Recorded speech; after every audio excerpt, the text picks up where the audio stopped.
wonten ing riwayat Imam Hakim At-Tirmidzi saking Sayyidina Imam Abdul Aziz an abi an jaddi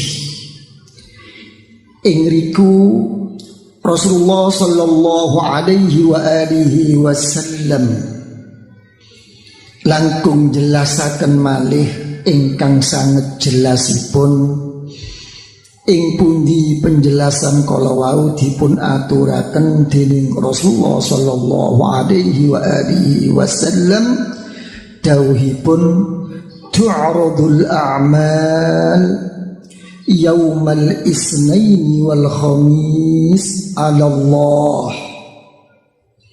wa tu'radu 'ala al anbiya wal aba wal ummahat يوم الجمعة فيفرحون بحسناتهم وتزداد وجوههم بياضا وإشراقا فاتقوا الله عباد الله ولا تؤذوا موتاكم. Dawuhipun Kanjeng Nabi napa? Setiap dinten Senin ugi setiap dinten Kemis sedaya lelampahan kula lan panjenengan menika sae napa awon dipun aturaken dhateng ngersanipun Allah. Kanten menika Rasulullah sallallahu alaihi wa alihi wasallam napa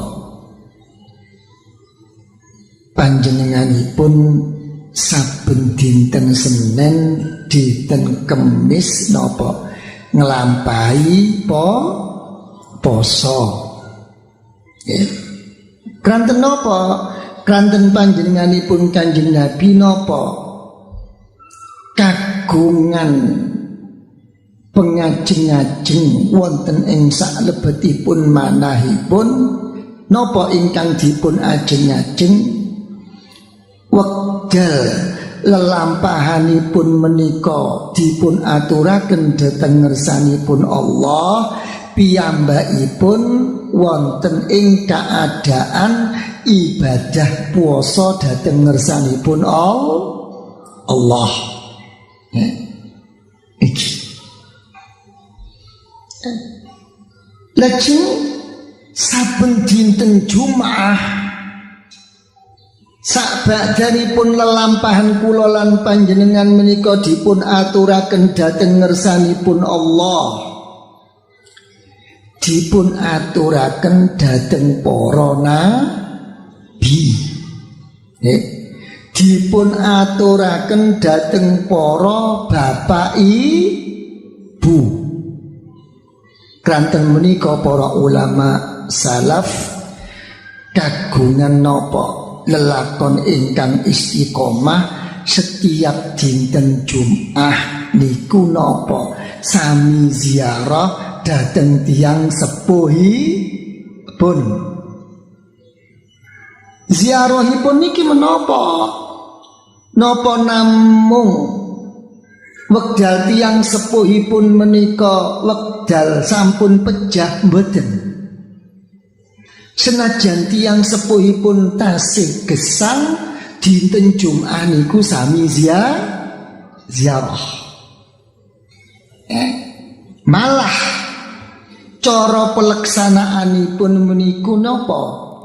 Sowan kriyin dhateng tiyang sepahipun ingkang tasih gesang lajeng ziarah dhateng tiyang sepahipun ingkang sampun pejah. Niki ingkang umum ingkang kawula panjenengan lampahi niku mboten ngaten. Ingkang kathah namung ziarahi, namung manggihi dhateng tiyang sepuh ingkang pejah, ingkang tasih gesang mboten dipun tekani mboten. Engko wae, mene ae, mben wae si iso kok. Niki cara wong salafut thoriqiyah niku kirang pas. Ben, mugi-mugi saged nglampahi. Mugi-mugi atos-atos niki. Mergo kula kali jenengan niku kathah ingkang napa nganggep enteng nyepelekaken dhateng tiyang sepuh ingkang tasih gesang. Barang pun pejah ditemeni diestokno mergo ngrasa awake niku napa mboten saged nambeli, mboten saged nempuhi dhateng tiyang sepahipun ingkang sampun pejah. Mongko iki lho wong tuwa sing sik urip niki lho. Nggih ta? Napa kok ngaten? Mergo tiyang sepah ingkang tasih gesang menika, napa malih ingkang tasih gesang kala wau tiyang sepah ibu menawi mirsani kula lan panjenengan niku sami rawuh, sami nyungkem, lajeng sami paring bingah dhateng tiyang sepuh, napa malih menawi kula lan panjenengan niku ngantos ngambung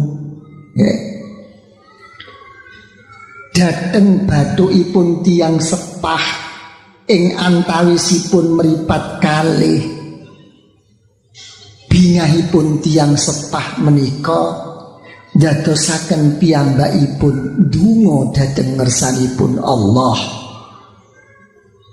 Mboten cuma ndonga dhateng ngersanipun Allah, malah mboten kraos saged matur dhateng tiyang sepuh kula lan panjenengan ingkang sampun pejah, nedahaken dhateng bingahipun, malah nyuwunaken kula lan panjenengan dhateng tiyang sepah ingkang sampun pejah. Niki mboten krasa. Diloken anakmu pake, nggih ta?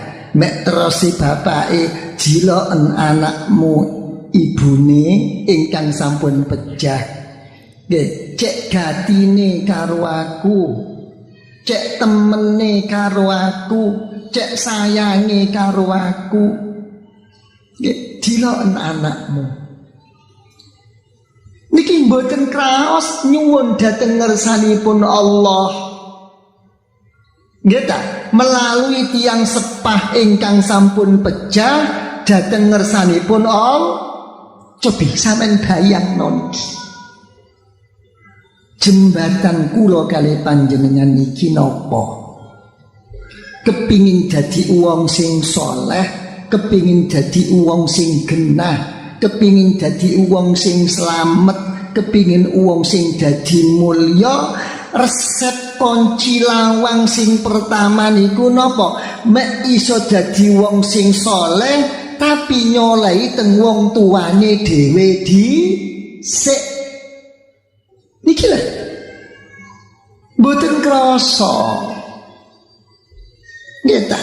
Tepake dinas formal, tepake didelok wong karo wong.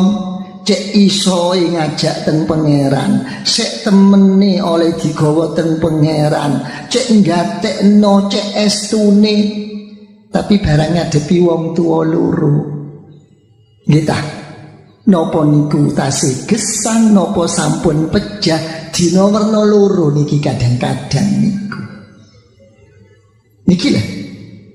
Monggo niki kuncine wong tuwa lho. Wong tua loro. Lah ing mongko Gusti Allah niku sampun napa?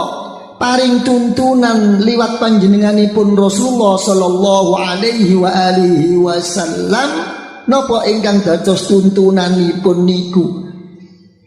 Anak soleh iku gak repot-repot sakjane niku, cuma siji tok. Nggih. Sing iso ndongakno nang wong tuwa lho niku tok kok. Nggih ta? Napa sampean cukup Jadi anak sing soleh niku cuma liwat ndongakno tok, mboten cukup. Mustine kula kalih jenengan niku napa? Iso gathuk rohani niku kula kalih panjenengan kalih wong tuwa loro. Ya napa cara gathukno niku? Senengno, bungahno. Terusno apa sing dadi lelakone wong tuwa loro sampai napa malih langsung sampai mboten langsung niku lho mek ana kanca-kancane sapa wae sing biyen dadi wong pareke wong tuwa loromu parkono napa malih margi wong tuwa loro ngantos ing dalem hukum sampun dados putusanipun para ulama sing sugih awakmu, sing cukup awakmu, sing mampu awakmu, sing akeh oleh awakmu memenuhi apa wae sing dadi kebutuhane, sing dadi kesenengane, sing dadi apa wae sing dadi butuhe wong tuwa.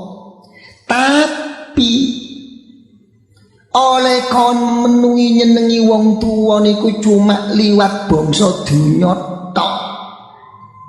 Sampeyan mboten teka mara nyungkem teng wong tuwa niku sampean kali kula sik durung gathuk silaturahiyah karo wong tuwa.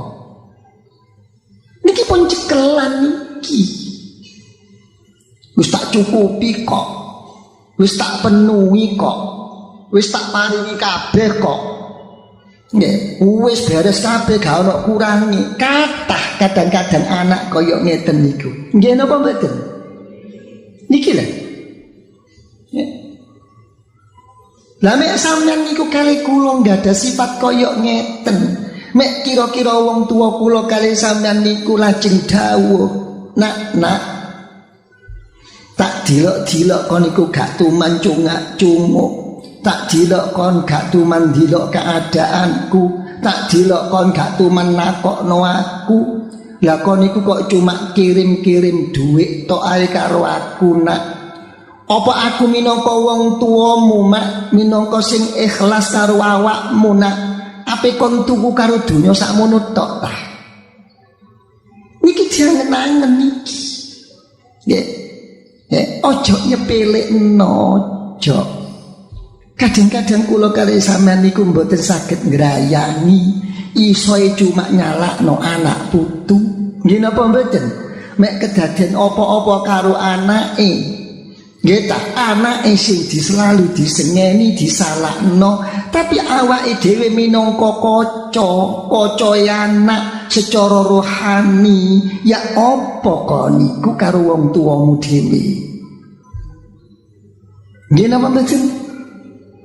Ayo sing sambang sinambang teng wong tuwa niku napa malih dina Jumat disowani mari subuh mek pun disuwani niku napa mantun ngeten ayo dipun rawuhi dipun ziarahi tiyang sepuh ingkang sampun pejah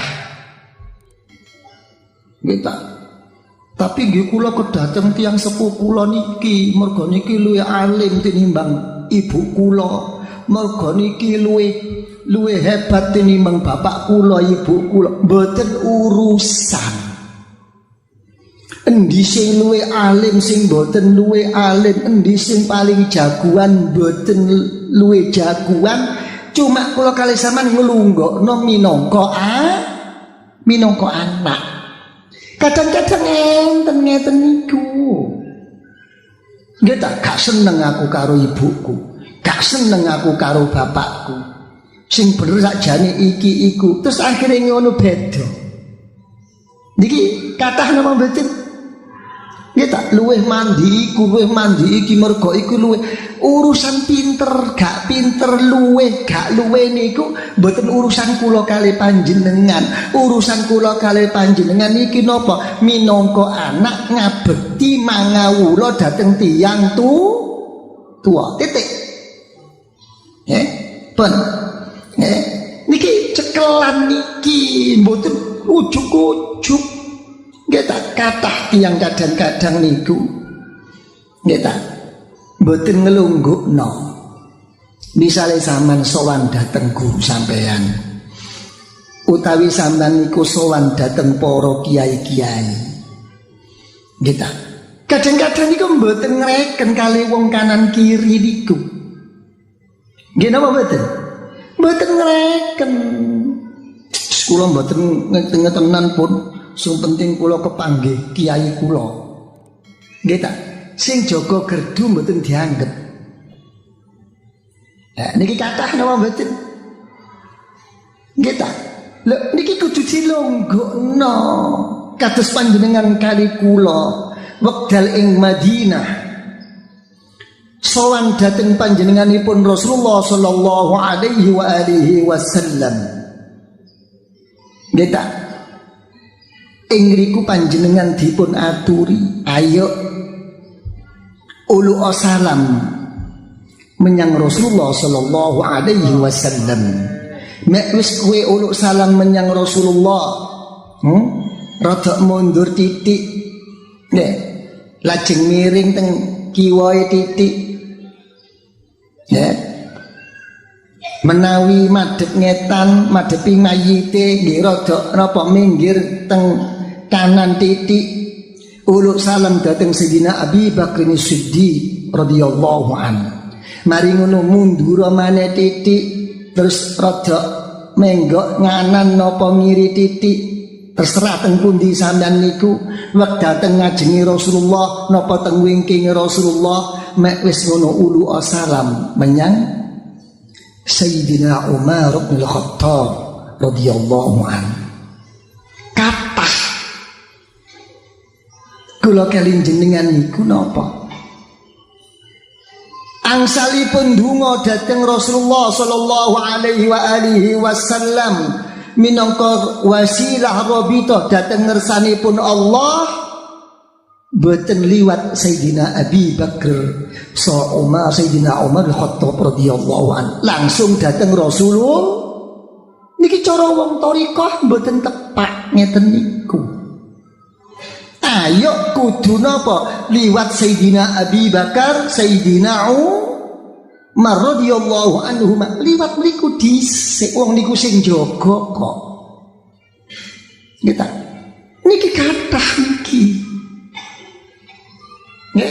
Nggih ta, sing umum nek pun mundur bangsul malih dhateng Rasulullah. Nggih napa mboten? Nyuwun dhateng Rasulullah, napa nyuwun dhateng Gusti Allah, wasilah dhateng Rasulullah. Sayyidina Abu Bakar Umar dipun tilar. Mboten ngeten wong thariqah. Sing saged niki sing saged. Nggih, wong karo wong tuwane dhewe gak iso. Napa mare karo wong? Nggih napa mboten? Sing luwih parek damel kula lan sampeyan niku sinten sih? Nggih ta? Sing saged sampeyan kula panjenengan rasakaken niku lho. Sing kudu sampeyan syukuri. Sampeyan kali kula kaya ngeten niku teng pundi asal usule niku saking pundi? Saking wong tuwa lho. Wong tuwa loro. Iki lho. Anishkurli waliwa ben sampean ambung bathuke wong tuwa loro niku sampean ambung. Nggih ta? Mung jenenge wong tuwa. Kadang-kadang kuwi enten mawon sing dipun dawuhaken. Nggih napa mboten? Sing didhawuhna niku napa? Wong jenenge wong tuwa niku manja. Nggih tak ngalem. Nggih ta? Jadi mek pun ngeten napa? Sing dialem sing dimanjakno niku napa? Piyambakipun niku kepingin ngeten lho dilem dipun manja putra putrine. Mangane mek enten napa-napa niku kadang-kadang mesti ngomongno anak. Nggih napa mboten? Mbak Yumu iku lho. Nggih ta? Adikmu iku lho. Nggih ta? Kang Masmu iku lho. Mesti ngeten. Nggih ta? Kok gak ono muncul, kok gak ngene, kok gak ngono. Nang endi? Wong tuwa niku. Lah mek pun ngeten kula kali sampean niku ngadepi ngeten pun dijak ngomong wong tuwa, sampean rangkul mawon, sampean enggokno. Nggih ta? Lah niki mek mboten sampean enggokno, boleh dadi napa? Omong-omong ngomongi para keluarga. Lah mek pun ngomongi para keluarga, kecewane wong tua kadang-kadang niku ngomong kemerucut mboten-mboten. Nggih napa mboten? Undat-undat. Niki sampean kudu iso niki. Pun sampean rangkul sampean ambungi, nggih Pak nggih, nggih Bune nggih. Anu kula le, alamak wong ngeten mawon kok. Mbok ala pun direken nglencer ta, ngeten mawon. Kita pun paham nggih? Pun niki hati-hati niki. Saken mek kemerucut nggih niku saken. Nggih ta? Lajeng terus pun didhawuhipun Rasulullah sallallahu alaihi wa alihi wasallam nggih ta, fayafrahuna bihasanatihim wa tazdadu wujuhum bayadan wa isyraqa. Mek mantos lelampahan kula lan panjenengan niku sae nggih ta, napa bakal bunga. Napa cukup cuma bunga tok? Mboten. Wong tuwa sing pun wafat niku mboten cuma bunga tok, kali Gusti Allah. Nggih. Praenanipun wong tuwa niku napa? Dipun paringi tambah putih. Nggih. Dipun paringi tambah padang oleh nur sangka ngersanipun Gusti Allah. Ya tala'la baina wujuhihim, mencorong. Niki lho sing dadekno piyambakipun dados kawulanipun Allah ingkang tambah slamet, tambah mulya, tambah agung wonten ing ngersanipun Allah liwat sinten? Barokahe anak sing saleh. Niki. Nggih. Lajeng terus pundi? Saking agungipun masalah menika, lajeng Gusti Kanjeng Nabi niku dawuh, fattaqullah ibadallah. Ayo kon niku sing wedi karo Gusti Allah. Mek kon pancen minangka kawulanipun Gusti Allah. Napa Kanjeng Nabi ingkang kedah kula takwai dhateng Gusti Allah? Napa Kanjeng Nabi ingkang saged kula saged kejuluk minangka kawulanipun Gusti Allah? Dipun jawab dening Kanjeng Nabi, wala tu'dzu mautakum. Wong-wong sing wis mati, apa maneh wong tuwa loromu, aja kon larakno atine ana ngersanipun Allah. Ayo. Cobi sakniki posisi kula kali panjenengan. Kula kali panjenengan niku mboten cuma minangka anak wong tuwa loro. Mboten cuma anak ingkang liwat nasab bangsa jasad. Secara zahir kaya ngeten niku mboten. Kula kali sampeyan niku wong thariqah. Wong thariqah niku napa? Nggih duwe wong tuwa sing bangsa rohani. Ketambahan niki lelampahan kula kali panjenengan niku mboten kok cuma diaturno nang wong tuwa loro sing bangsa nasab, tapi ugi bakal diaturno wong tuwa sing bangsa rohani. Niki dipikiri niki nggih kanten menika panjenenganipun Sultanul Auliya Sayyidina Syekh Abdul Qadir Al-Jilani radhiyallahu an paring dawuh wonten ing manakibipun napa dawuhipun, taji'us sanatu tusallimu alayya wa tukhbiruni bima yajri fiha wa kadha asy-syahr wa kadha al-usbu' wa kadha al-yawm. Niki dawuhipun Kanjeng Syekh, napa mawon ingkang wonten ing dalem isine taunan Napa mawon ingkang wonten ing dalem isinipun bulanan, mingguan, ngantos harian niku sami sowan dhateng Kanjeng Syekh Abdul Qadir Al-Jilani radhiyallahu anhu.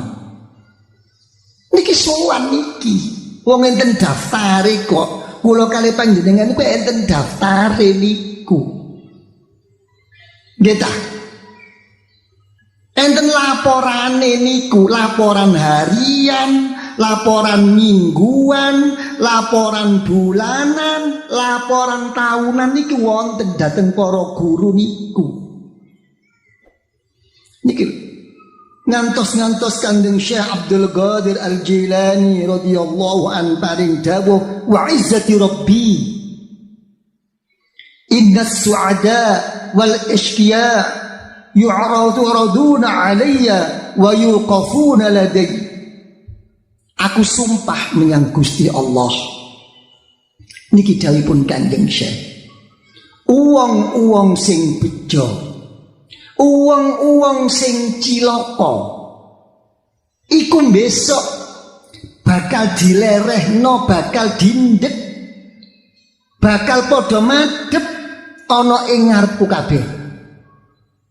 Niki Kanjeng Syekh. Napa malih kula kali sampeyan minangka murid. Nggih. Niki.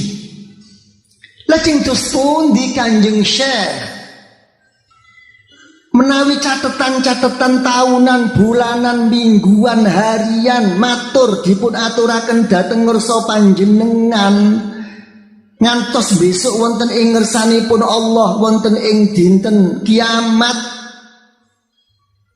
Tiyang sing bejo sing celaka saged dipun depaken wonten ngarsa panjenengan. Lajeng dos pundi sakmangke wonten nang kula niki Kanjeng Syekh, wonten ing ngarsanipun benjang, wonten ing ngarsanipun Allah. Dipun jawab dening Kanjeng Syekh, wa ana li kulli man asara markubuhu min jami'i ashabi wa muridi wa muhibbi ila yaumil qiyamah akhudhu biyadihi kullama asara hayyahu wa maita. Dawuhipun Kanjeng Syekh, sapa wae muridku, para uwong-uwong sing cinta lan percaya karo aku, wiwit nok dunya sampai besok tekane dina kiamat, mek sampai kepleset bakal tak cekeli karo aku. Gitu. Niki jaminanipun Kanjeng Syekh. Malah wonten ing dawuh malih ing mriku nate kedadosan. Nggih, wonten setinggalipun tiyang niku dipun siksa wonten ing alam kubur. Dipun rawi dening Kanjeng Syekh, nyuwun dhateng ngersanipun Allah, ya Allah panjenengan ringanaken ya Allah siksanipun tiyang menika ya Allah.